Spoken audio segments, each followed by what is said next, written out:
Amici di Venezia Channel, siamo a casa di Ermanno Sguoto, la viennese, pasticceria famosissima a Padova, di grande storicità. Si parla di Sacher, ma non solo, vero Ermanno?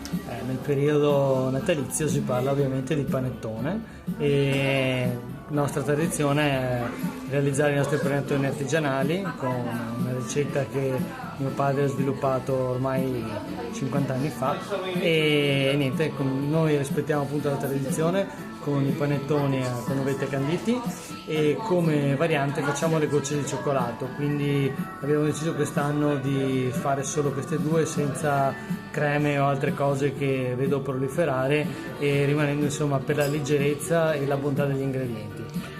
Esatto, dicevi proprio bontà degli ingredienti perché è il punto di partenza per avere un panettone di alta qualità.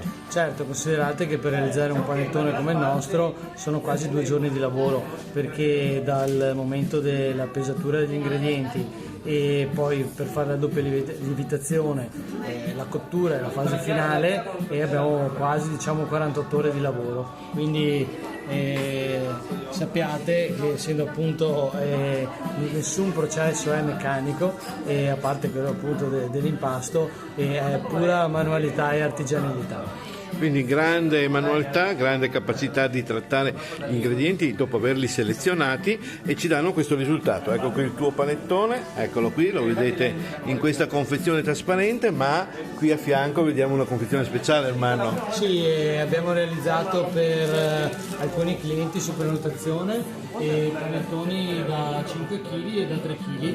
E quindi insomma chi dovesse averne bisogno ultimi giorni possibili per essere prenotati in quanto poi non riusciremo più a soddisfare le richieste. Grazie ancora Ermanno, cosa facciamo? Auguri a tutti? Grazie e tanti auguri, buon Natale a tutti quanti.